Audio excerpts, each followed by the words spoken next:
नमस्कार दोस्तों, स्वागत है आप सभी का एक बार फिर से। आरआरबी पीओ का एडमिट कार्ड आ गया है और अब हमारे पास एग्ज़ाम में लगभग 8 से 10 दिन और बचे हुए हैं।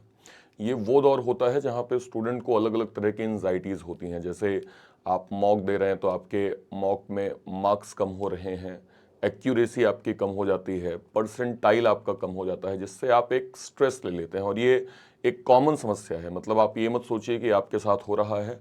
जब एडमिट कार्ड हमारे पास आ जाता है तो साइकोलॉजिकल वे में हमें लगता है कि यार अभी तक तो इम्प्रूव हो रहे थे, ये एकाएक 0.25 जो है वो कहाँ से कम हो गया।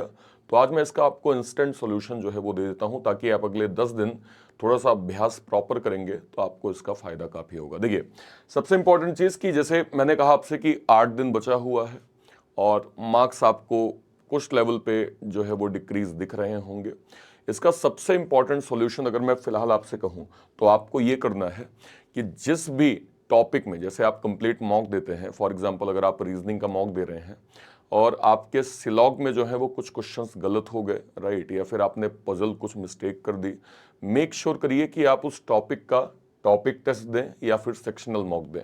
ये दो चीज़ें अभी आपको करना ज़रूरी है। जिस भी टॉपिक में, चाहे मैथ हो चाहे रीजनिंग हो, इन दोनों को लगातार करिए। इससे क्या होगा कि आपका कॉन्फिडेंस बूस्ट होगा। अगर आप सिलॉग में कोई एक गलती कर रहे हैं और आपने 10 क्वेश्चन 15 क्वेश्चन का सेक्शनल मॉक दे लिया, तो वो आपको एक मोटिवेशन देगा कि चलो यार 15 क्वेश्चन थे, मेरे 12-13 सही हो गए हैं, मतलब आगे जब मैं कंप्लीट मॉक दूंगा तो शायद मेरा रीजनिंग में सिलॉग के मार्क्स जो हैं वो और बेहतर होंगे। एक इंपॉर्टेंट चीज़ और, 8 से 10 दिन आपके एग्जाम के लिए बचा हुआ है। अगर आप प्रॉपर स्टूडेंट है, मतलब कोई दूसरा कार्य आप नहीं कर रहे हैं, तो आप मेक श्योर करिए कि आपको डेली जो है वो 2 मॉक देना है। एक आपको सुबह मॉक देना है और एक आपको शाम में मॉक देना है। इनको आप 1 से 1.5 घंटे एनालिसिस के लिए भी समय दीजिए।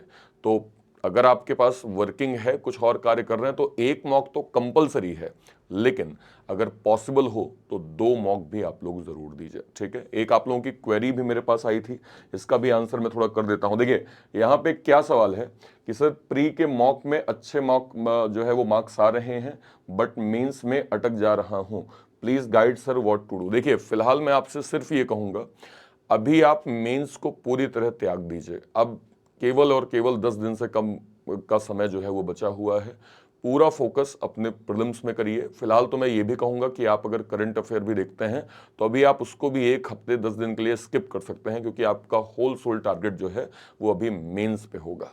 तो मेक श्योर करिए कि अभी आपको मेंस पे फोकस नहीं करना है, पूरा प्रीलिम्स में जोर लगाइए। इसमें गलतियां देखिए, अपनी मिस्टेक देखिए। आपके परसेंटाइल अच्छे हैं तो उसको लगातार एक्यूरेट करके रखिए, है ना। अपनी एक्यूरेसी प्रॉपर मेंटेन करिए, इसका फायदा आपको आपके एग्जाम में काफी होगा। मॉक टेस्ट सेक्शनल टाइमिंग, चूंकि आपको पता है अभी सेक्शनल टाइमिंग ऐड हो गई है, तो मॉक टेस्ट आपको सेक्शनल टाइमिंग के साथ देना है। अगर आप दे रहे हैं मॉक तो बहुत बहुत अच्छी बात है। अगर आप नहीं दे रहे हैं तो पीडब्ल्यू ने स्पेशल जो है वो मॉक टेस्ट यहाँ पे जो है वो अलाइन किया है, जिसमें ना केवल RRB PO, RRB clerk, IBPS PO, IBPS clerk, SBI PO, SBI clerk, सभी के मॉक हम आपको यहाँ प्रोवाइड कर रहे हैं। तो आप इसको पीडब्ल्यू की वेबसाइट पे जाके, आप ऐप पे जाके बैंकिंग सर्च करेंगे, आपको ये जो है वो प्रॉपर मिल जाएगा। तो इसको आप ज़रूर अवेल करके अभी से पढ़ना स्टार्ट कर दीजिए। आई होप आपको बताई गई इन्फॉर्मेशन बहुत अच्छे से क्लियर हो गई होगी। कहीं कोई डाउट होता है वीडियो के कॉमेंट सेक्शन में अपनी बात आप ज़रूर रखिएगा। टिल देन, जय हिंद, जय भारत।